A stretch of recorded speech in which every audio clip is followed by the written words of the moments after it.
Okay, hello folks, welcome back for a update on the Sea MAX NANO. I thought I'd just keep you guys up to speed with what's been going on. I haven't done a video for a couple of weeks now because there's been nothing really to update you with. But since the last update we have put in our third fish. We found a third fish for the tank. We decided to go for a little regal damsel or azure damsel, bright blue with yellow belly, nice little addition. So yeah, that's what we're going to stick with fish stock wise. Just probably stay with the 3 fish because we have to be very careful with this tank. If you've been following the videos, you'll know this is going to be a full out SPS reef tank, so we need to keep nitrates and phosphates to a minimum. So yeah, we'll roll with the 3 fish, just see how they go really, see how we can level out our nutrients, and hopefully they stay really low. Currently we're at 2.5 ppm nitrate, but that is only really, I think, because as you can see, we've got a big problem in the tank at the moment. We've got a big bacterial bloom, which is annoying. Probably been brought on by the 3rd edition, the extra fish going in, me being a little bit too heavy with the feeding, and this scavenger bacteria comes along and reproduces in the water column rapidly, outcompetes your normal bacteria, and starts consuming your nutrients in the water. So that's a bit annoying. So what we've done is we've cut back on feeding. We've done some heavier water changes, sort of like a series of 30% water changes, sort of 3 or 4 of them. I think 3. So yeah, hence why our nutrients is extremely low with 2.5 ppm nitrate. So we're going to see how it goes over the next few weeks, see if we can keep them to that sort of level, because that's the level we need to keep them at, between 1 and 2 ppm nitrate, and phosphate's extremely low as well. I am still dosing no-pox. I did reduce it for a little bit. Maybe that was the cause. When you reduce no-pox, sometimes you can get a bit of die-off of bacteria and you can get a bloom. But hey ho, it is what it is, and it should pass in time. It has got ever so slightly better. Just a bit annoying because the tank just looks crap at the moment. It was looking really good. The water was crystal clear. So yeah, that's the 3rd edition, fish wise. Settled in really well. I'll get the camera off the tripod in a minute and show you. I've done another mod to the tank as well, which I'm really happy with. This mod, a lot of you guys with these Max Nanos, this mod you won't be able to do, solely for visual reasons. It's to this side of the tank, so it's good because no one really sees it but me sitting in this corner. I'll show you in a minute. But yeah, tank's going well. Apart from this bacterial bloom, we're getting close to coral. I would have thought maybe another couple of weeks. Once this bacterial bloom's gone and I see that nutrients is staying below sort of 3 ppm of nitrate, then we shall try our first coral. Probably go for, it's all predominantly going to be SPS coral, but we'll probably just try a small piece of soft coral first, just to see how well it does, and obviously go from there, start stocking our SPS frags. So I'll get the camera off the tripod, show you the mod. There's another, actually before I do that, I'm just going to mention there's another big change I'm going to be doing to this tank, and I've mentioned it before. As you know, with if you've been following my videos, my Reefer 250 and my Reefer 750, with both those systems I decided to go with the Kessel lighting. And with this tank as well, I thought I'm going to give this AI a go, but if I'm completely honest, I'm really not happy with it. I know it's a very popular light, and I know everybody gets on very well with them, and they are a good light, especially at the price point, and I have no doubt that they will grow coral. They're just not over keen, and I've tried all the schedules now. I've been through them all. I've done the bulk reef supply, David Saxby, doing Maker, there's loads of them. I've tried them all, and if I'm honest, I don't like any of them. They all look too blue, too purple, too blue. I'm used to more sort of with Kessel, especially when you've got the colour intensity right up, it looks more like natural sunlight, which is what I like. Also, there's no other LED on the market that I can find that rivals Kessel for the natural shimmer you get, like that natural shimmering daylight that, you know, sort of going over rocks and sand that you would see on a natural reef if you went diving. So yeah, I mean, you do get a shimmer from these AI lights, but it seems to be a little bit artificial. Yeah, hey, it might be me being a bit too picky, a bit too fussy. I should really try it with coral, but I'm just not happy with the blueness of it all. I don't think that's going to change. So we're going to switch out for Kessel, which I know and love. I'm going to go for one Kessel A160WE with the 90-degree arm and spectral controller. So yeah, if anybody's up for is after buying AI Prime HD, this one's virtually new, it's hardly had any use. Tap me up in the comments below. I live in Bexley-on-Sea, Sussex. So yeah, it'll be for sale. I have tried on a few of the sites, but I haven't eBayed it yet. So yeah, it's available. Or if you've got a Kessel and you fancy a switch out or a change, then by all means we can have a deal. So yeah, so let's get the camera off the tripod and I'll show you a few other little bits. Give me 2 secs. I'm going to try and keep this video quite short and sweet. Oh, look at my water.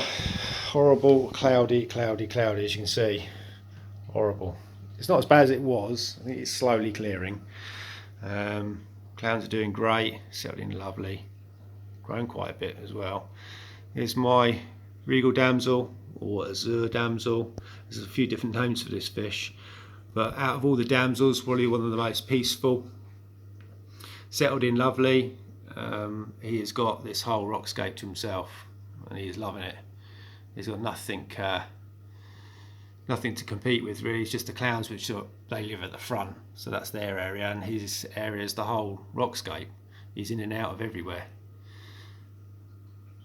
But yeah, when the lighting's up at a nice percentages, it looks really, really good. I did think that maybe the cause of this bacterial bloom was either my conch or one of the snails, one of the cleanup crew dying, but no, they're all still alive and doing well. Conch there, hermit crab, snail, there's another snail in here somewhere. I have moved this wave machine, this Tunzi wave pump down to this corner now, because in that other corner it was pushing all the surface scum to the opposite side of the tank, away from the overflow, so it's a much better position there. So, modification to the side. I have removed the black film that covers the side of the rear chamber here, and the reason I've done it is because you couldn't, with the black film there, you couldn't really see how dirty the filter sock is and whether the water was overflowing the filter sock tray. So it was peeling in just in this corner. So I just sort of pulled it and thought, oh, that's great. I'll have that off because I now can see the filter sock, how dirty it is, and I can monitor when it needs changing. So if water starts overflowing the tray here. Because before you just can't tell. Now it's not for everybody obviously, because you know, if it was on the other side, there's no way I would have pulled it off, because it does look a little bit unsightly, but you really cannot see it. Everyone that visits the house or comes in, they see sort of the other sides. It's only me that sees this side, which is great. But yeah, so I'm quite happy with that.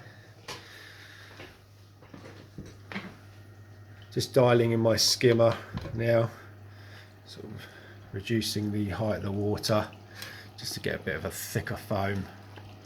And I'm really happy with this skimmer so far. It's really pulling out. There's not much to pull out, but it's definitely every couple of days I have noticed I've had to sort of, you know, lower the water level though, because it does skim very wet. So I'm just fine tuning it now to get that little bit of a drier foam. Not too dry though, because I'm running Opox. And it's silent. It wasn't when you first fire these up when they're new. You'll know, obviously, if you've got a new one of these, what a racket that comes from the skimmer. And there's two ways of rectifying it. The first one is to let it run, because the longer it runs for, once you get a month or so in and a bit of a buy load going, then it does quieten down. The air intake is the main noise. You also get a secondary noise, the main noise from the body of the skimmer. It just rattles about because it's quite loose in here. And if you've watched my last video, you'll see the modification I've done with the overflow tray. I've siliconed in a ruler, which solves two problems. One, the overflowing water from the tray that can sometimes happen in the corner, and it also keeps the skimmer rock steady, so you get no more vibration.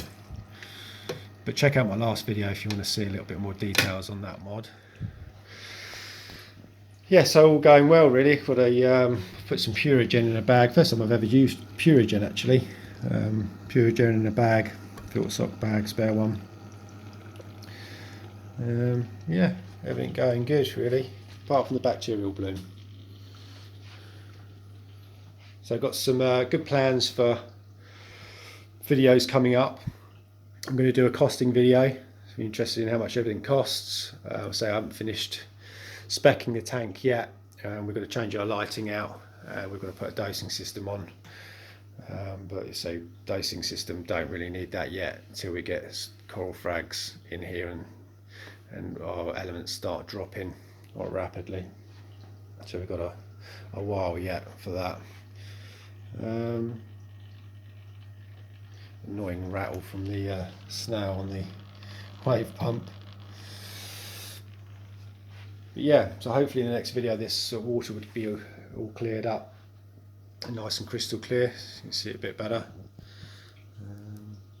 Yeah, so we've got some good videos planned. I'm going to do a costing video. I'm going to do a few visits to people's houses to review their tanks and ask them questions and stuff. Going to be doing a few shop visits as well. So I've got loads planned, folks. So thanks for everyone's nice comments they're putting on there. Obviously, if you've got any questions on the tank at all, or any comment you want to put, chuck in the box below. I do read all the comments. I don't always reply straight away. I do try. It's hard to keep up with so many comments, but yeah, I do try and reply to everyone's comment. Sorry if I haven't replied to a few on the last one. I'm still catching up. And obviously, if you're new to the channel, subscribe. Hit the like if you like the video. So I'm trying to keep this video quite short, but always plan to do that, but it never really happens. I'm also going to show you my son's tank he's got running in his bedroom. I'll probably do that next video as well. He's also got a YouTube channel of his own. It's Corey Willard on YouTube, so check his channel out. And he's basically done the same as me, just does updates and progression of how he's getting on with his tank. And he's coming on nicely, although he's going through a bacterial bloom at the moment as well. Otherwise I'd show you it today. So yeah, hit his channel up and subscribe. It's Corey Willard. I think that's about it, folks, really.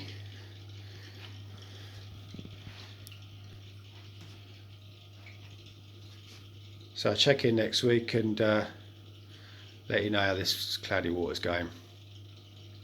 Thanks for watching, folks, and I'll see you in the next one.